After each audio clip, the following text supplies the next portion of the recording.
ಆಚಿ chilli powder ಸಖತ್ ಖಾರ ಬಣ್ಣ ಮತ್ತು ರುಚಿ ಆಚಿ ಚಿಲ್ಲಿ ಪೌಡರ್.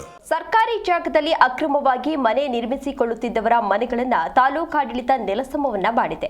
ತಹಶೀಲ್ದಾರ್ ನೇತೃತ್ವದಲ್ಲಿ ತೆರವು ಕಾರ್ಯಾಚರಣೆ ನಡೆದಿದ್ದು, ಮನೆ ತೆಗೆದುಕೊಳ್ಳಲು 3 ದಿನಗಳ ಕಾಲ ಕಾಲಾವಕಾಶವನ್ನು ನೀಡಲಾಗಿದೆ. ಧಾರವಾಡ ತಾಲೂಕಿನ ಅಮ್ಮಿನಭಾವಿ ಗ್ರಾಮದ ಗುಡ್ಡದ ಮೇಲೆ ಈಗಾಗಲೇ 450 ಮನೆಗಳಿಗೆ ಹಕ್ಕುಪತ್ರ ನೀಡುವ ಸುದ್ದಿ ತಿಳಿತಾ ಇದ್ದಂತೆ ಗ್ರಾಮದಲ್ಲಿನ ಜನರು ಏಕಾಏಕಿ ಮನೆಯನ್ನ ನಿರ್ಮಿಸಿಕೊಳ್ತಾ ಇದ್ರು. ಇದರಿಂದ ಎಚ್ಚೆತ್ತುಕೊಂಡ ತಾಲೂಕು ಆಡಳಿತ ತೆರವು ಕಾರ್ಯಾಚರಣೆಯನ್ನ ಈಗಾಗಲೇ ನಡೆಸಿದೆ. ಸರ್ಕಾರಿ ಜಾಗದಲ್ಲಿ ಅಕ್ರಮವಾಗಿ ಮನೆ ನಿರ್ಮಾಣವನ್ನ ಮಾಡಿಕೊಳ್ಳಲಾಗ್ತಾ ಇತ್ತು. ಧಾರವಾಡ ತಾಲೂಕಾಡಳಿತದಿಂದ ಈಗಾಗಲೇ ಮನೆಗಳನ್ನ ನೆಲಸಮವನ್ನ ಮಾಡಲಾಗಿದೆ. ದೃಶ್ಯಾವಳಿಗಳಲ್ಲಿ ನೀವು ಕೂಡ ಇದೀಗ ಗಮನಿಸ್ತಾ ಇರಬಹುದು. ಕೆಲವೊಂದಿಷ್ಟು ಮನೆಗಳನ್ನ ನೆಲಸಮ ಮಾಡಿರುವಂಥದ್ದನ್ನ ತಹಶೀಲ್ದಾರ್ ನೇತೃತ್ವದಲ್ಲಿ ಈಗಾಗಲೇ ತೆರವು ಕಾರ್ಯಾಚರಣೆಯನ್ನ ಕೂಡ ನಡೆಸಲಾಗಿದೆ. 3 ದಿನಗಳ ಕಾಲಾವಕಾಶದ ಬಳಿಕ ತೆರವು ಕಾರ್ಯಾಚರಣೆಯನ್ನ ನಡೆಸಲಾಗಿದೆ. ಅಂದ್ರೆ 3 ದಿನಗಳ ಕಾಲಾವಕಾಶವನ್ನ ನೀಡಲಾಗಿತ್ತು. ಅದಾದ ಬಳಿಕ ಮನೆಗಳನ್ನ ತೆರವು ಮಾಡಲಾಗಿದೆ.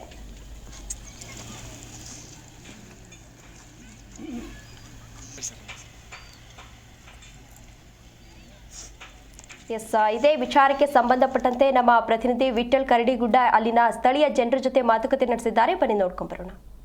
ಸರ್ಕಾರಿ ಜಾಗದಲ್ಲಿ ಅಕ್ರಮವಾಗಿ ನಿರ್ಮಿಸಿಕೊಂಡಿರತಕ್ಕಂಥ ಮನೆಗಳನ್ನ ತೆರವುಗೊಳಿಸುವಂತ ಕಾರ್ಯ ಇದೀಗ ಧಾರವಾಡ ತಾಲೂಕಿನ ಅಂಬಿನಮಾವಿ ಗ್ರಾಮದಲ್ಲಿ ನಡೆಯುತ್ತಿರುವಂಥದ್ದು. ಏನು ತಾಲೂಕು ಆಡಳಿತದಿಂದ ನಿನ್ನೆ ಸಾಕಷ್ಟು ಮನೆಗಳನ್ನ ತೆರವುಗೊಳಿಸುವಂತ ಕಾರ್ಯ ತಹಸೀಲ್ದಾರ್ ನೇತೃತ್ವದಲ್ಲಿ ನಡೆದಿರುವಂಥದ್ದು. ಸುಮಾರು 64 ಎಕರೆಯಲ್ಲಿ ಈಗಾಗಲೇ ಈ ಸರ್ಕಾರಿ ಗೋಮಾಳ ಇರುವಂಥದ್ದು. ಗೋಮಾಳದಲ್ಲಿ ಈಗಾಗಲೇ 450 ಮನೆಗಳಿಗೆ ಹಕ್ಕುಪತ್ರ ಕೊಡಲಿಕ್ಕೆ ಕಾರ್ಯವನ್ನ ಈಗಾಗಲೇ ತಾಲೂಕಾಡಳಿತ ಸಿದ್ಧತೆ ಮಾಡಿಕೊಂಡಿರುವಂಥ ಹಿನ್ನೆಲೆಯಲ್ಲಿ ಕೂಡ ಸಾಕಷ್ಟು ಮತ್ತು ಇನ್ನೂ 22 ಎಕರೆ ಜಾಗದಲ್ಲಿ ಮತ್ತಷ್ಟು ಮನೆಗಳು ನಿರ್ಮಾಣ ಹಂತದಲ್ಲಿರುವಂತಹ ಸಂದರ್ಭದಲ್ಲಿ ಕೂಡ ಎಚ್ಚೆತ್ತುಕೊಂಡಿರ್ತಕ್ಕಂಥ ತಾಲೂಕಾಡಳಿತ ಈಗಾಗಲೇ ಸುಮಾರು 40ಕ್ಕೂ ಹೆಚ್ಚು ಮನೆಗಳನ್ನ ಈಗಾಗಲೇ ತೆರವುಗೊಳಿಸುವಂತ ಕಾರ್ಯವನ್ನ ಮಾಡಿರುವಂಥದ್ದು. ನೀವು ದೃಶ್ಯದಲ್ಲಿ ನೋಡ್ತಿರುವಂಥದ್ದು ಧಾರವಾಡ ತಾಲೂಕಿನ ಅಂಬಿನಮಾವಿ ಗ್ರಾಮದ ಗುಡ್ಡದ ಮೇಲ್ಭಾಗದಲ್ಲಿ ಸಾಕಷ್ಟು ರೀತಿ 64 ಎಕರೆ ಸರ್ಕಾರಿ ಗೋಮಾಳ ಇರುವಂಥದ್ದು. ಆ ಗೋಮಾಳದ ಜಾಗದಲ್ಲಿ ಕಟ್ಟಿಕೊಂಡಿರ್ತಕ್ಕಂಥ ಮನೆಗಳನ್ನ ಈಗಾಗಲೇ ತೆರವುಗೊಳಿಸಿರುವಂಥದ್ದು. ಈಗಾಗಲೇ ಇನ್ನೂ 3 ದಿನಗಳನ್ನು ಕೂಡ ಕಾಲಾವಕಾಶವನ್ನು ಈಗಾಗಲೇ ತಾಲೂಕಾಡಳಿತ ಕೂಡ ಗ್ರಾಮಸ್ಥರಿಗೆ ಮನೆಯನ್ನು ತೆರವುಗೊಳಿಸುವ ಕಾಲಾವಕಾಶವನ್ನು ನೀಡಿರುವಂಥದ್ದು. ಈಗಾಗಲೇ ಗ್ರಾಮದಲ್ಲಿ ಇದರಿಂದ ಕೂಡ ಸಾಕಷ್ಟು ರೀತಿಯಲ್ಲಿ ಆತಂಕದ ವಾತಾವರಣ ಕೂಡ ಸಹ ನಿರ್ಮಾಣ ಆಗಿರುವಂಥದ್ದು. ಈ ಕುರಿತು ನಾವೀಗ ಸದ್ಯ ಇಲ್ಲಿನ ಸ್ಥಳೀಯರನ್ನ ಮಾತನಾಡಿಸೋಣ. ಯಾವ ರೀತಿ ತೆರವುಗೊಳಿಸುವ ಕಾರ್ಯ ಪ್ರಕ್ರಿಯೆ ಇದೆ ಅನ್ನೋದನ್ನ ನಾವು ಗ್ರಾಮ ಪಂಚಾಯತ್ ಸದಸ್ಯರಿದ್ದಾರೆ, ಅವರನ್ನೇ ಮಾತಾಡ್ಸೋಣ. ಸರ್, ಎಷ್ಟು ಮನೆಗಳನ್ನ ತೆರವುಗೊಳಿಸಿದಾರೆ ಅಂತ? 35 ಮನೆಗಳು ತೆರವುಗೊಳಿಸ್ಯಾರ ಸರ್.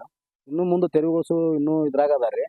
ಅದಕ್ಕೆ ಜನರಿಗೆ ಭಾಳ ತೊಂದರೆ ಆಕೈತಿ. ಅದನ್ನು ಸರ್ಕಾರದವ್ರು ಸ್ವಲ್ಪ ಎಚ್ಚೆತ್ಕೊಂಡು ತೆರವುಗೊಳಿಸೋದು ಬಂದ್ ಮಾಡಿಸಿ ಒಟ್ಟು ಅನುಕೂಲ ಮಾಡ್ಕೊಡ್ಬೇಕಂತೇಳಿ ನಾವು ಮನವಿ ಮಾಡ್ತೀವಿ. ಎಷ್ಟು ಮನೆಗಳಿಗೆ ಹಕ್ಕುಪತ್ರ ಕೊಡ್ಲಿಕ್ಕೆ ತಾಲೂಕಾಡಳಿತ ತೀರ್ಮಾನ ಮಾಡಿದೆ? ಈಗ ಸದ್ಯ 450ರಿಂದ 460 ಮನೆಗಳು GPS ಆಗ್ಯಾವ. ಅದನ್ನ ಅವ್ನ ಹಕ್ಕುಪತ್ರ ಕೊಡ್ಬೇಕಂತೇಳಿ ಅವ್ರು ಇದನ್ನ ಮಾಡ್ಯಾರ ಸರ್. ಇನ್ನು ಸ್ವಲ್ಪ ಮನೆಗಳಿಗೆ ಅವು ಅಕ್ಕಿದ್ವು ಮತ್ತೆ ಇವು ಹಿಂಗ ತೆರವುಗೊಳಿಸ್ಯಾರ. ಏನು ಸರ್, ಹಕ್ಕುಪತ್ರ ಕೊಡೋದಕ್ಕೆ ಏಕಾಏಕಿ ಕಟ್ಕೊಳ್ಳುವಂತ ಕಾರ್ಯ ಏನಾರ ಮಾಡ್ತಾ ಇದ್ರಿ ಗ್ರಾಮಸ್ಥರು?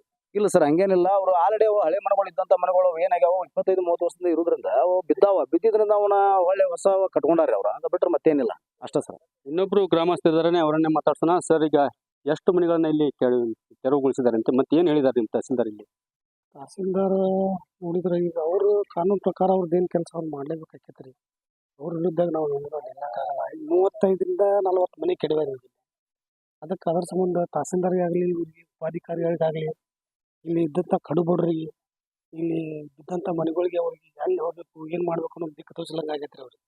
ಈಗ ಅದ್ರ ಪ್ರಕಾರ ತಹಸೀಲ್ದಾರ್ಗೆ ಮನವಿ ಮಾಡೋದು ಆಗಿನ ಅಧಿಕಾರಿ ಅವ್ರಿಗೆ ಮನವಿ ಮಾಡ್ಕೊ ಅವ್ರು ಇದ್ದಂಥವ್ರಿಗೆ ಏನಂತ ಮುಂದೆ ಕಟ್ಟುವಂಥ ಅವಕಾಶ ಮಾಡಿಕೊಟ್ಟು ಅವ್ರು GPS ಅವ್ರಿಗೆ ಏನು ಮಾಡಿಸ್ಕೊಡ್ಬೇಕಂತ ಹೇಳಿ ಕೆಲಸ ನಾವು ತಹಸೀಲ್ದಾರ್ಗೆ ಆಗಲಿ ಮೇನ್ ಅಧಿಕಾರಿಗೆ ಆಗಲಿ ಅವ್ರಿಗೆ ಮನವಿ ಮಾಡ್ಕೋತೀವಿ. ಅವ್ರಿಗೆ ಏನಿದ್ದು ನಾವು ಹೇಳ್ಕೋದು ಅವ್ರಿಗೆ ಸಾಕಷ್ಟು ಬಡವರು ಇದ್ರು. ಯಾವ ರೀತಿ ಕಡು ಬಡವರು ಇಲ್ಲಿ ಇದ್ದಂಥ ಗುಡ್ಡದಲ್ಲಿದ್ದರೆ ಕಡು ಬಡವರೇ ಸರ್ ಎಲ್ಲರೂ ಇರೋದು.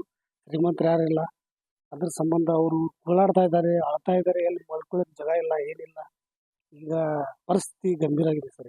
ಇದಷ್ಟು ಏನು ಗ್ರಾಮಸ್ಥರ ಮಾತಾಗಿರುವಂಥದ್ದು. ಏನು 450 ಮನೆಗಳನ್ನು ಏನಿದಾವೆ ಅವುಗಳನ್ನ ಹಕ್ಕುಪತ್ರ ನೀಡಿ ಉಳಿದಂತ ಮನೆಗಳಿಗೂ ಕೂಡ ಹಕ್ಕುಪತ್ರಗಳನ್ನು ನೀಡಿ ಬಡವರಿಗೆ ಸೂರನ್ನ ಕಲ್ಪಿಸಿಕೊಡ್ಬೇಕು ಅನ್ನುವಂಥ ಆಗ್ರಹವನ್ನ ಇಲ್ಲಿನ ಗ್ರಾಮಸ್ಥರು ಇದೀಗ ಮಾಡ್ತಿರುವಂಥದ್ದು.